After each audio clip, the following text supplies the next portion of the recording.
Irreechi mul'istuu aadaa Oromoo jaarmiyaalee sirni gadaa ijaare keessaa isa tokkodha. Irreechi uummanni Oromoo hojjetee waan itti milkaa'ee fi uumaa isaa kadhatee waan irraa argateef waaqa isaa guyyaa itti galateeffatudha. Akkasumas jireenyi isaa fuulduraas qajeelaa fi milkaa'aa akka ta'uuf abdii waaqarra kaawwachuuf kan itti kadhatudha.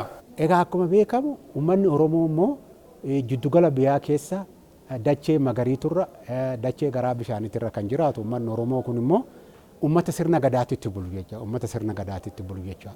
Sirna gadaa jala immoo waan hedduutu jira jechuudha. Waan hedduutu jira jechuudha. Kana keessaa irreessa fuunee hoggattoo laallee irreessi maali? Ka'umsi isaa maali? Irreessi maalidha hoggattoo jennee laallu? Waan 2017 arganne galata galfachuuf kan gara malkaatitti dhufnu jechuudha. Waan 2017 dhabne immoo kadhatuuf gara malkaatitti kan dhufnu jechuudha. Kanaafuu irreessi ka'umsi irreessaa gaafa Oromoon waaqatti buluu eegale, gaafa Oromoon uuma fi uumatti buluu eegale, gaafa Oromoon sirna gadaatitti buluu eegale. Oromoon qulqulluun bakka jirutti Oromoon qulqulluun amma guyyatti yeroo lama kadhannaa godha. Tokko yoo lafti bariite barii barraaqaa kadhannaa godha jechuudha. Galgala immoo hojii isaa hojjetatee oolee waarratee yaa waaqa kan nagaan na oolchite nagaan na bulchi jedhee kadhannaa godha jechuudha. Kan kanarraa hafe immoo irreessi hoggatti yeroo lama godhamu kun immoo mana isaatirraa eegala jechuudha. Maatii isaa waliin gulantaa isaatirraa eegala jechuudha. Gulantaa isaatirraa eegaleeti irreeffataa, balbala isaatitti gadi ba'ee maatii isaa wajjin irreeffataa, maatii isaa wajjin irreeffatee waarratee gadi ba'ee ollaa isaa wajjin irreeffataa, gadi ba'eeti immoo abdaarii bal'oo ollaa isaa bal'aa wajjin irreeffataa, achii ka'ee waarrateeti immoo areerii bal'oo dhufa jechuudha. Galata kana galfachuuf areerii bal'oo dhufa jechuudha. Ka'umsi irreessaa yaani irreessi keessa deemu kana fakkaata jechuudha. Bara haarawaa yookiin ganna irraa gara bonaa baanii rabbii ofii galatoonfachuu yookiin waaqa ofii galatoonfachuu waan ta'eef araara barbaachisaa, nagaa barbaachisaa, waan gaarii dubbachuu barbaachisaa, waan qara sobanii nama dhossanii hatanillee yoo jiraate walii himanii yoo qarallee qimii qabaatan qimii kana bu'an sii dhiisee rabbiin bara kanaan nugee bara egereetiin nu haa ga'u jedhanii dhufanii yoo dhufamu immoo halangee, bokkuu, caacuu, marga yookiin jiidhaa kana qabataniiti kan dhufanii naannoo irreechaa. Irree jechuun nagaa, irreecha jechuun irree Oromoo waan ta'eef irree tokkoon waaqa keenya kadhannaa jechuu akka kanaan dhufanii naannoo irreechaa. Biiroo Aadaa fi Turizimii Oromiyaan kitaabni sirna gadaa Tuulamaa jildii 1ffaan bara 2006 maxxanfamerraa kan fudhanne akka ibsutti irreechi adeemsa ittiin raawwatamu kan mataa isaa danda'e qaba. Kunis dachee fi samii akkasumas wantoota isaan irratti argaman kanaaf uumaa kan ta'e jiraachuu amanuun isas waaqa jedhanii itti moggaasanii waamu. Samii fi dachee dabalatee wantoota dachee kanarratti uumee dhala namaa badhaase hundaa fi uumama kan biroof isa raajeffachuun falaasama uummatichaa ta'ee itti fufe. Kana jechuun wantoota namaan hojjetaman kan akka siidaa fi mukeen, lageen, gaarreewwan yookaan beelladoota bakka waaqayyoo buusuun itti amanu osoo hin taane hojii fi humna waaqa guddaa kanaa wantoota uumama addaa ta'uun yaada namaatii ol ta'an kanaan isa dinqisiifataa itti waaqeffata. Ayyaana Irreechaas yoo ayyaaneffatu Oromoon falaasamaa fi ilaalcha addunyaa keessatti jiruu fi humna waaqaa akkasumas raajii isaa dhalootaa fi hiciitii jireenyaan walitti fiduun kan ibsu. Akkasumas sanyiin namaa horee kan baay'atu, kan faca'e du'aa ka'ee ija godhatu, atooma isaa fi gargaarsi humna waaqaa kun haala kanaan mul'achuu isaa raajeffata. Kanaaf waaqayyo oolmaa kana nama ooluu isaatiif galateeffatamuu fi kadhatamuu akka qabu amanuun uummanni Oromoo sirna irreechaa eegaluusaa hayyoonni aadaa fi maanguddoonni ni dubbatu. Malkaa tana buutee yoo irreessa kana harkaan hin qabne dubartii malkaa buutee yaa Rabbi Oromoo diina jalaadha jettee malkaa kan harka mirgaatiin kaan garana malkaa bishaan yaa'u kaan garana dhooftee diina Oromoo jalaadha jettee baati. odoo malkaa irreeffan an malkaa yoo dhufe odoo malkaa tana yoo bu'e yookaan irreessaan irreeffan yoo irreessa harkaan qabne odoo diina Oromoo bitaa mirga jilaan dhufni jilaan baatu waan akkanaa godhaa turre kalees buna dhaabattee Oromoo mana teettee yaa rabbii kiyya hoo hin dhaabadhe yaa rabbii kiyya Oromoo dhaabadhe yaa rabbii kiyya hoo antume buna mooyyeettuman yaa rabbii kiyya antume yaa rabbii Oromoo tuma naa ba'i ati tuma yoo baate malee hin taatu yaa rabbii hixaana aarfattee Oromoon kalees yaa rabbii hixaa Oromoo irra aansi. Adeemsi raawwii irreechaa kunis iddoo fi yeroon kan murtaa'edha. Kunis bifa aadaa fi amantii calaqqisiisuun kan raawwatamu. Irreechi iddoowwan adda addaatti kan geggeeffamu yoo ta'u inni gurguddaan iddoo lamatti qoodamuun kan raawwatamudha. Isaanis irreecha tulluu fi irreecha malkaa jedhamu. Irreechi tulluu kan geggeeffamu waqtii arfaasaati. Waqtiin bonaa darbee roobni arfaasaa yeroo itti eegamu irreeffatama jechuudha. Irreechi malkaa immoo wayitii ganni xumuramee waqtiin birraa seenu baatii fulbaanaa keessadha. Yeroo kana malkaa fi hora gurguddoo irratti ba'uun sirni irreechaa ni raawwatama. Baatiin fulbaanaa jalqaba birraa yoo ta'u yeroo baay'ee guyyaan kabaja irreechaa kun ayyaana birraa jedhamee beekama. Iddoo tokko tokkotti guyyaan irreechi kabajamu guyyaa xaddacha saaquus ni jedhama. Kunis waqtii gannaa sababa galaanni guutuun firri yookaan aanteen walitti deemuu dadhabee gargar afee ture waqtii kana galaanni hir'achuun waan wal arganii fi guyyaa kana akka guyyaa galataa fi gammachuutti fudhatu. Mataan irreechi jalqaba uumaan isaatu uumamii isaatu nageenya irreecha waan dhibaayyuu jedhanii nama booran biratti dhibaayyuun kunini guyyaa rakkoon tokko jirtu guyyaa fakkeenyaaf oolaan tokko buuti itti ba'anii namni malka deemettiin kadhate.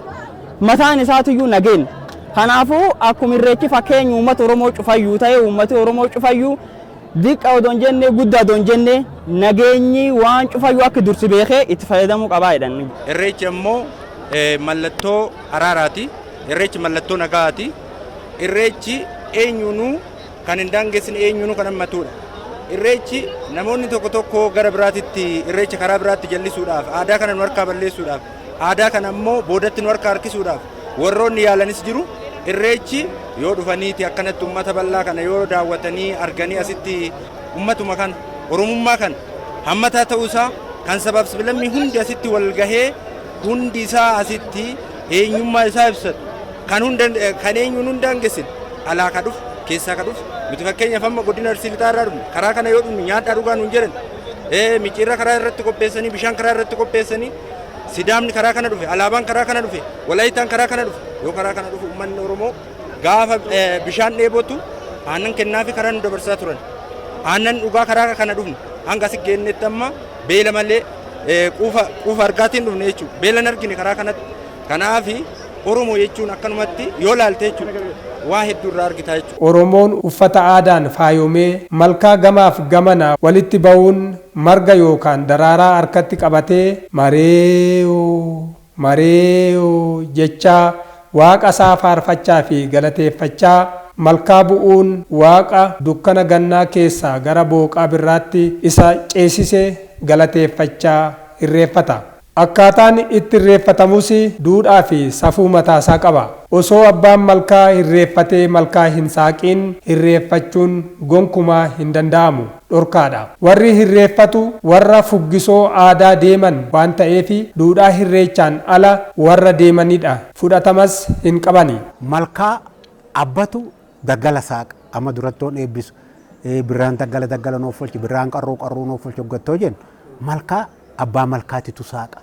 Abbaa malkaatitu saaqa gadatu saaqa gadaa warra baalliyoo kana langee harkaa qabu gadatu saaqa waa tokkotu jira beektaa waa tokkotu jira wanti jiru maal seet abbaan malkaa sila malkarra qubatee bula malkarra bula abbaan malkaa malkarraa siqee qubatee bula maleekkan illeen faana bulti jechaa maleekkan illeen faana bulti jechaa amma wanni ta'e maal seete abbaan malkaa mana bulee waan ba'uuf warri immoo galata galfatuuf dhufu abbaa malkaa dursa jechuudha sababbii kanaaf garuu ilmi abbaa malkaa durse intalti abbaa malkaa dursite haad maleedha abaaramaadha maleekkan illee hin fudhattu abdaariin illee hin jaalattu abbaa barbaaddi abbaa barbaaddi maleekan malkaan abbaa barbaaddi qarruun abbaa barbaaddi qarruu abbaa malkaatitu saaqa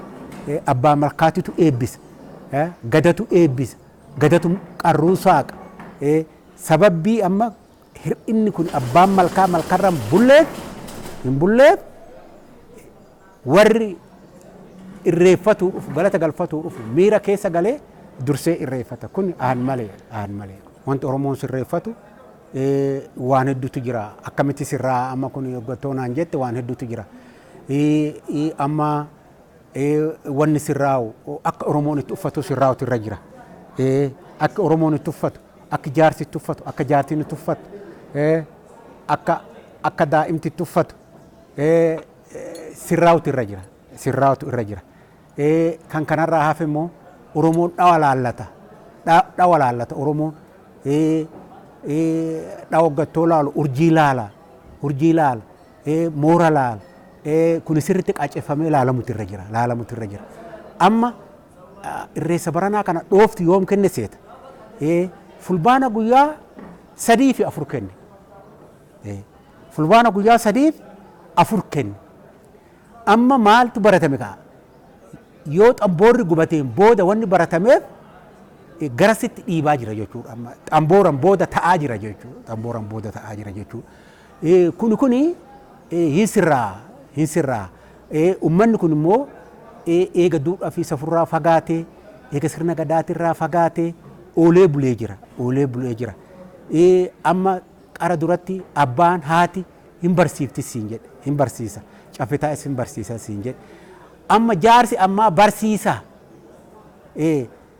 taa'etu dargaggeessi sun barmoota kana fudhatu kun gaafii guddaadha kun sirraa'uun ganaa waan irratti hojjetamu ganaa waan sirraa'u jechaadha garuu oolee bulee wanni sirraa'u waan baay'eetu jira jechuudha wanni kallattiitti galu waan baay'eetu jira jechuudha wanni bakka kaleetiitti galu waan baay'eetu jira jechuudha amma dhaloonni amma jiru kun walanqattiirra jira walanqattii isa pirezidaantii Shimallis amaloota walanqattii jedhu sun ganaa sirraa'aa jira irreessi wanti of keessaa qabu atini ganna tokko keessatti baatii tokko keessatti waan gaaris waan baddus hin hojjetta namaanillee walitti buutaa ofiinillee mataa keetiin walitti buutaa maatii keetiin illee walitti buutaa gara irreessaa oduun bahin maatiin kamiyyuu maatii keessatti nagaa buusa jechuudha maatii keessatti nagaa buusa jechuudha nagaa jechuun yoo ijoollee wallolte ijoollee san walitti araarsu yoo ollaa keetii wallolte ollaa keessaa walitti araarsu yoo warriin walitti ollaa fageenya jirtan walitti araarsu dhalti namaa tun fe'ii baay'ee qabdi bishaan irratti wallola Oromoon horsiisee bulaaf qotee bulaa waan ta'eef bishaan irratti wallola marga irratti wallola daangaa qonnaati irratti wallola warri kunniin oduu gara irreessaa areerii bal'oon dhufin araaran fixata jechuudha qulqullaa'ee waardhateet araaran qulqulleeffatee nattaa haftu jedhee gattaa'ee dubbatatee ilaaf mee ilaadhaan hayyuun caffitaa'essaan dubbatamee bakkeen dhugaan argamtee bakkeen immoo dhugaa kennitu dhugaa kennisiiftee Oromoon araara yoo buusu kan bonaa bubbeenaa taru jedha kan bonaa bubbeenaa taru jedha kan gannaa lolaanaa taru jedha duukan nagaa yaa taatu jedhee warratee araara buusee gara hora bal'oo isaatitti caaccuusaa baafatee kallachasaa baafatee fardasaa baafatee gaadii okoleesaa baafatee horooroosaa qabatee margasaa qabatee faamee tartiiban daa'imman buqqee duudadhaan dura buutee shamarran itti aantee daa'imman xixiqqoon shamarran itti aantee dargaggeessi itti aanee gayeessi itti aanee jaarsi cifireen itti aanee jaarsin cifireen itti aantee horarratti irreeffatee galatasaa galfatee kan kadhatu immoo kadhannaa isaa galfatee gara mandheessaatitti darma dhaataa ol deebi'a jechuudha. Darma dhaataa bu'aa darma dhaataa ol deebi'a. Weeddisaa jechuudha. Weeddisaa bu'aa weeddisaa ol deebi'a jechuudha. Haawwanni siinqee qabattee baati ta gaa'ila guutte ta heerumtee gaa'ila guutte malee dubartiin hin heerumin ta siinqee haatiin kenniniif siinqee qabattee guutte malkaa bu'uu hin qabaattu. Ijoolleen dubaraa jechuudha. haawwanni harka duwwaa malkaa bu'uu hin qabaattu dhibaayyuu qabaatti.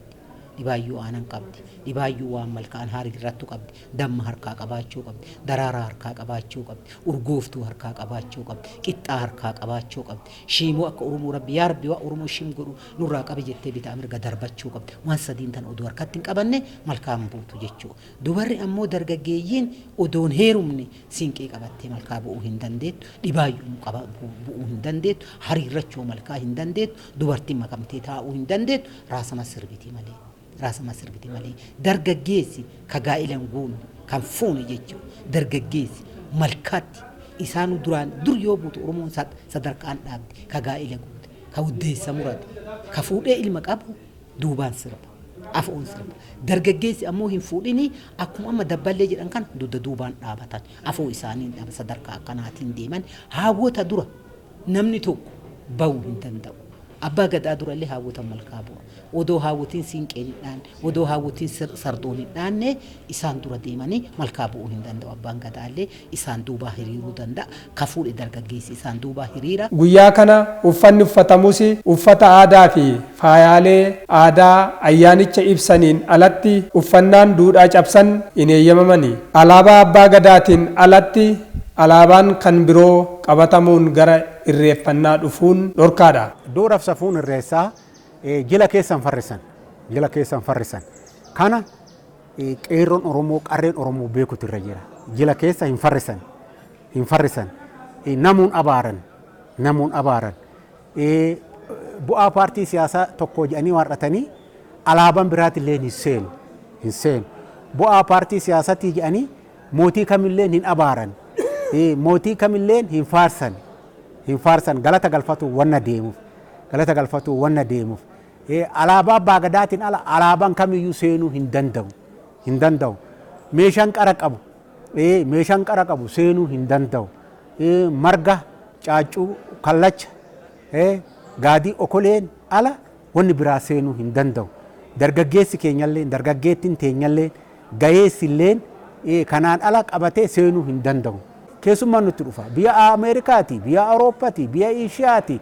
Dimbiliqa Itoophiyaa kana laaluuf, miidhagina Itoophiyaa kana laaluuf garana dhufa jechuudha namni. Kan ammoo Oromoon abbaa biyyaa ta'ee simatutu irra jira. Abbaa biyyaa ta'ee simatutu irra jira.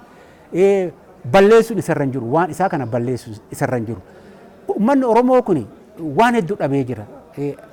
Argatee jiras immoo, argatee jiras immoo. Kaa harkaa dhabe san barbaaddataa kan ammoo miidhaffataa deemutu irra jira. Qabataa deemutu irra jira. Paartii siyaasaa kamiyyuu abaaruun irra hin jiru. Paartii siyaasaa kamiyyuu deeggaruun irra hin jiru. Qulqulleessutu irra jira ilmi Oromoo kamiyyuu. Ilmi kanaan ala bahee jedhe ilma abaaramaadha jetti gadaan. Ilma abaaramaadha jetti gadaan. Waan kana faallessuuf, waan kana dadhabsiisuuf ilmi kana godhe ilma abaaramaadha jetti gadaan. Kanaafuu asirratti uummanni Oromoo sirriitti beeka jechuudha. Maaliif? Muuxannoo yeroo baay'ee qaba jechuudha. Uummanni Oromoo kun muuxannoo yeroo baay'ee qaba jechuudha. Akka aadaa Oromootitti waan qara qabu takka qabatanii naannoo sanii dhufanii amantaa kamirraayyuu bilisa amantaan kamuu hin dhufaa hin darbaa sirni Oromoo hin darbu. Sirna kana waan ta'eef amantaan kamuu alaabaan kamuu keessa dhufu alaabaa abbaa gadaa yoo taate alaabaa abbaa gadaa jechuun duri daabaloo jenna. Daabaloo san amantaa alaabaa abbaa gadaatiin ala amantaa mootummaa amma biyya bulchuullee amantaa alaabaan biraallee keessa dhufnetti kan nu beeknu kana. Warri biraa ammoo akkasii dhufuun sirrii akka hin taane akka qabatu. Sirbi isaallee guyyaa adda addaan jira. Oromoon badhaa waan ta'eef naannoo ofii ofiiti sirba aadaa ofii. Sirbati jira aadaa maraa naannoo Tuulamaa, naannoo Sikkoomaandoo, Raayyaa bakka hunda jira sirba ofii, sirba aadaa ofii kanaan. Yoo ammoo naannoo kana gaane sirba tokko Oromoo ibsu. Mareeyoo, Geennee, itti nu ceesis kana qofa sirbi jedhamullee dhiitichi adda addaa, utaalchi adda addaallee akkaataa qaba. Yeroo deemanuu abbootii gadaa fiixee hayyoota dargaggoota dubartoota akkasiin deeman deemsi isaallee akka qabaa caljaanii tarree qaba tarree galanii deeman malee caljanii fiiganii hin utaalanii hin bararanii waliin saaman daangaa qabaa kan ammoo irrumaan barataa deemanii kan amma barsiisuuf manguddoonni abbootiin gadaa kana dhaamsa goonee caljannee itti deemuu miti akkaataa itti deemuu kana baratu dargaggeessa kana barsiisuun dirqama.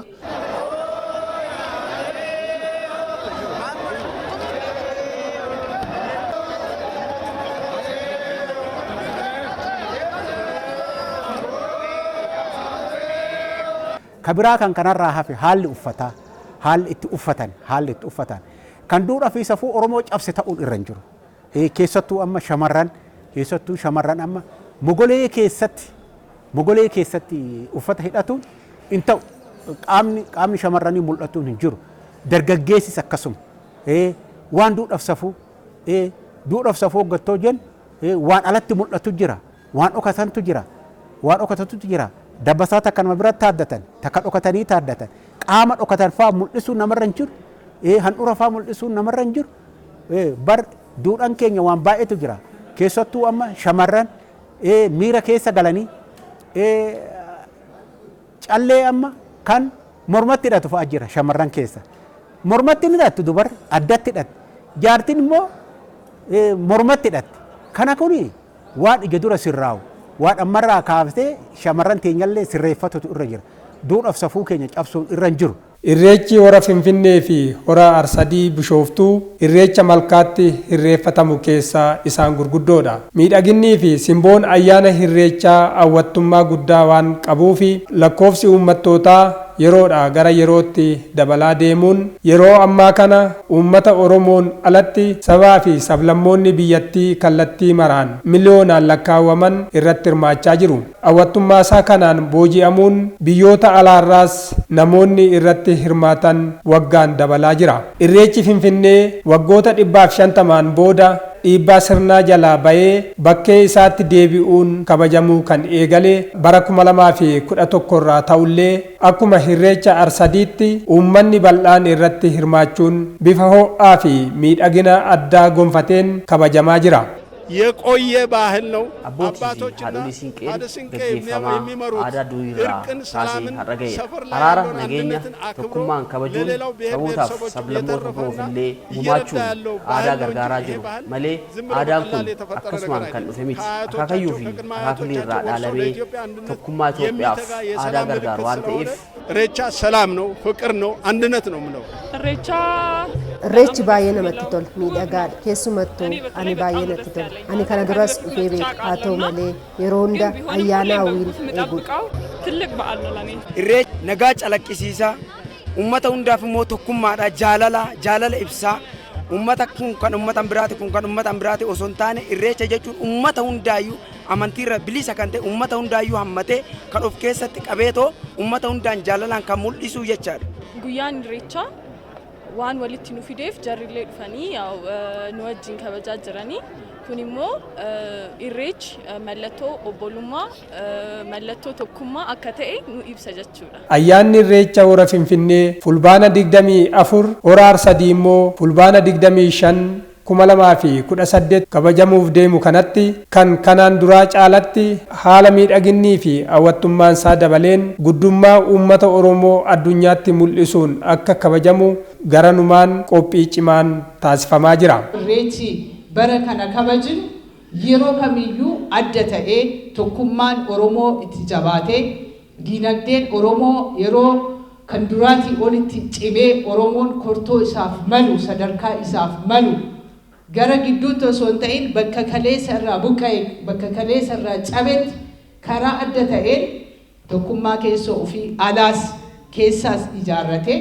misooma jijjiirama amma dhufaa jiru kanas karaa ittiin utubuu danda'uu fi haaromsa aadaa akka mootummaatti uummata keenya wajjin taanee labsine kanas yeroo itti lafa qabsiisuu dandeenyu irreechi bara kanaa milkii addaatiin kan gaggeeffamu akka ta'u karoorfamee gama abbootii gadaa haadholii siinqeetiin kan hojjetamaa jiruu fi mootummaanis kan milkaa'inaan akka hojjetamu tumsa barbaachisu hunda cinaa dhaabbatee deeggaree ayyaanni uummata sana akka fakkaachuu danda'u guddummaa uummata sana akka ibsuu danda'uuf kan hojjetamaa jiru waan ta'eef bara kana addaan kabajamaa